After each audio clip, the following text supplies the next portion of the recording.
Video देखने के लिए मोटिवेशनल कहानियों को सब्सक्राइब, लाइक एंड शेयर कीजिए। एक गांव में धनीराम नाम का एक जमींदार रहता था जो बेहद क्रूर स्वभाव का था। धनीराम अपनी हवेली के नौकर दिनेश को दिन रात दौड़ाता रहता था। आज धनीराम से मिलने शहर से एक बैंक मैनेजर आने वाला था। धनीराम सुबह से ही उसके आवभगत का इंतजाम दिनेश से करवा रहा था। दिनेश बाजार से लौट रहा था कि तभी गांव का बल्ली दिनेश से बोला, अरे भैया, सुबह सुबह इतनी जल्दी बाजी में कहाँ जा रहे हो? अरे, आज बड़े मालिक के यहाँ पर बैंक मैनेजर आने वाले हैं। बड़े मालिक ने उनकी आवभगत के लिए सारा सामान बाजार से मंगाया है। अरे यार, मुझे तुम पर ना कभी कभी बहुत तरस आता है। यार, तुम्हारा मालिक धनीराम एक नंबर का जल्लाद है। कभी कभी मेरे भी दिल में विचार आता है बल्ली चाचा, लेकिन फिर सोचता हूँ कि भाग कर जाऊंगा भी तो कहाँ। और कभी कभी तो मेरे मन में आत्महत्या करने तक का विचार आता है। ऐसा भूल कर भी मत सोचना। आत्महत्या किसी भी मसले का हल नहीं है। सब कुछ सही हो जाएगा, ठीक है? अच्छा, तुम जल्दी जाओ, वरना धनीराम फिर से तुम्हें बुरी तरह से पीटने लगेगा। दिनेश तुरंत घर पहुंचा। धनीराम क्रोधित होकर दिनेश से बोला, आज शहर से मुझसे मिलने बैंक की सबसे बड़ी ब्रांच का मैनेजर आने वाला है। उसके स्वागत में किसी भी प्रकार की कोई कमी नहीं छोड़ना। मैंने आपके बताए हुए सारे इंतजाम करवा दिए हैं बड़े मालिक। आपके कहे अनुसार आपका मनपसंद सारा भोजन भी तैयार करवा दिया है।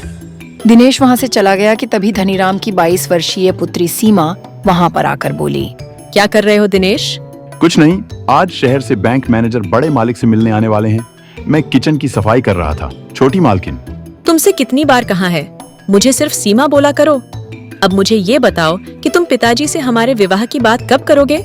दरअसल सीमा और दिनेश बचपन से एक दूसरे से प्रेम करते थे।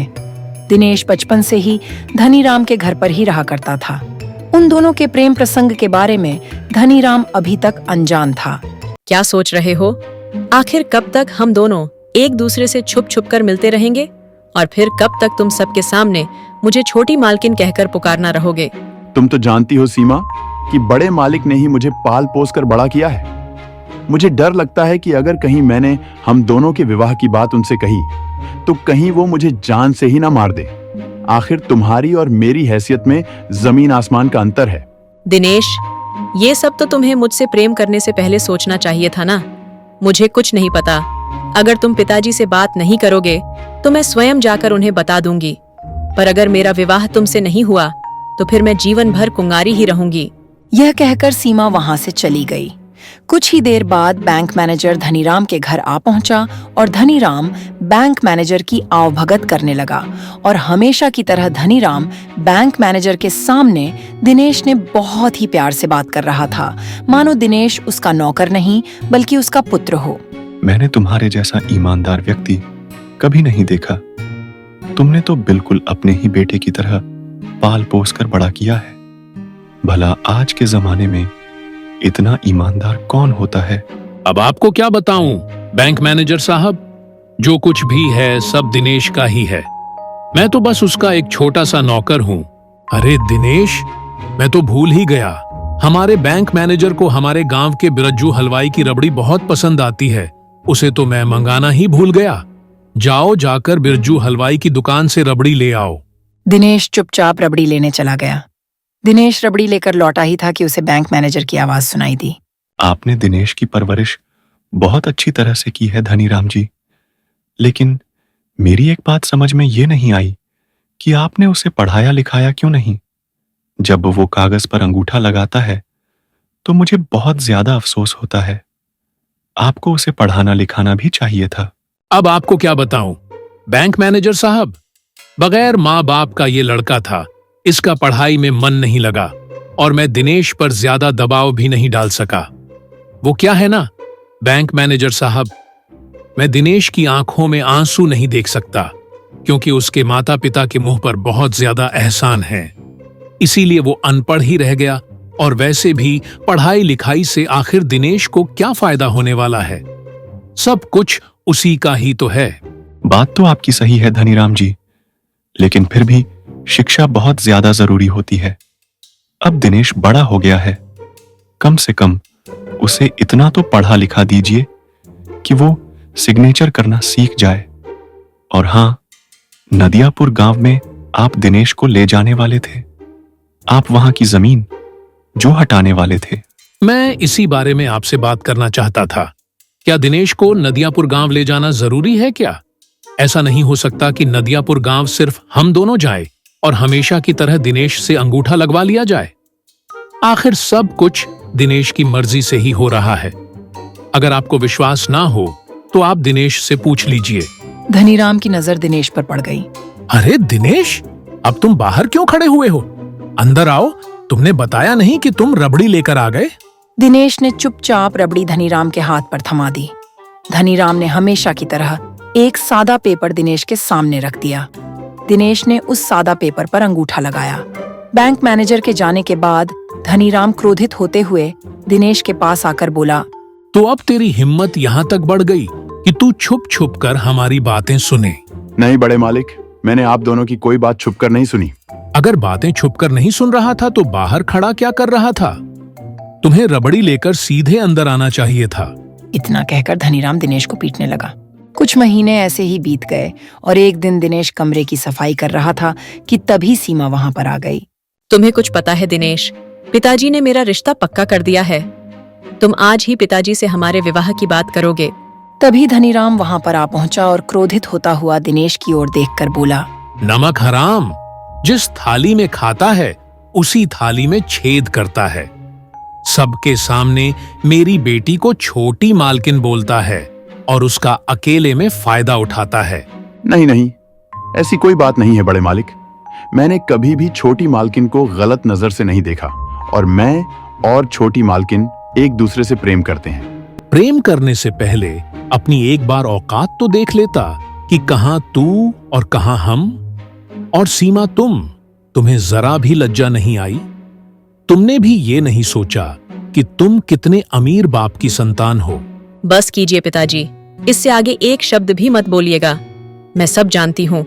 अगर मैंने दिनेश को सब बता दिया तो आपकी औकात 2 कौड़ी भी नहीं रहेंगी। सीमा की बात सुनकर धनीराम बुरी तरह से क्रोधित हो उठा और बुरी तरह से दिनेश को पीटना शुरू कर दिया। दिनेश मार खाकर बेहोश हो गया। होश आने पर उसने सीमा को हवेली से लापता पाया। कहीं ऐसा तो नहीं कि मालिक ने सीमा को जान से मार दिया हो? अगर सीमा भी मुझे छोड़कर चली गई तो मैं इस संसार में अकेला ही रह जाऊंगा। तभी धनीराम कुछ पुलिस वाले के साथ आधमका, इसे गिरफ्तार कर लीजिए इंस्पेक्टर साहब। इसने मेरी बेटी का अपहरण किया। इस नमक हराम को मैंने पाल पोस कर बड़ा किया और देखिए इसने मेरे ही घर पर डांका डाल दिया। हवालात में जब मैं इसकी टांगे तोड़ूंगा ना तो यह सब बता देगा कि तुम्हारी बेटी को कहां छुपा के रखा है। इंस्पेक्टर दिनेश को गिरफ्तार करने ही वाला था कि तभी वही बैंक मैनेजर वहां पर आ गया। अरे, आप इस बार आने से पहले फोन नहीं किया? मैं यहां से गुजर रहा था तो सोचा कि तुमसे मिलता चलूं, लेकिन तुम्हारे घर में ये पुलिस कैसी? सब ठीक तो है? इस 2 कौड़ी नमक हराम दिनेश ने धनीराम जी की बेटी को अगवा कर लिया है। अरे दिनेश कब से नौकर हो गया इंस्पेक्टर साहब? दिनेश तो मालिक है, नौकर तो ये उल्टा धनीराम है। तभी सीमा 2 लोगों के साथ वहां पर अचानक आ गई। सीमा और उन 2 लोगों को देखकर धनीराम बुरी तरह से घबरा गया। मुझे लगा था कि सीमा की तुमने जान ले ली है। और ये तुम्हारे साथ कौन है? मेरे पिता ने मुझे एक कमरे में कैद करके रखा था।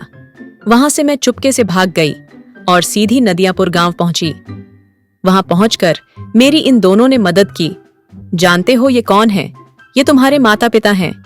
जब मैंने इन्हें पिताजी और तुम्हारे बारे में बताया तो ये दोनों बेचारे रोने लगे। इसीलिए मैं इन्हें अपने साथ ले आई। जिस धनीराम को तुम मालिक समझ रहे हो, वह धनीराम हमारा नौकर था, एक बेईमान नौकर। तुम हमारे बेटे हो। तुम्हारे पिताजी ने धनीराम के लिए क्या नहीं किया, और बदले में इस बेईमान नौकर ने हमसे हमारी सारी खुशियां छीन ली। जब यह हरामखोर धनीराम 15 वर्ष का था तब मैंने इसे सड़क से उठाकर अपने घर लाया था। मैंने इसे पाल पोस कर बड़ा किया था, लेकिन समय के साथ मैं और मेरी पत्नी समझ गए कि इसकी नजर हमारी सारी संपत्ति पर है।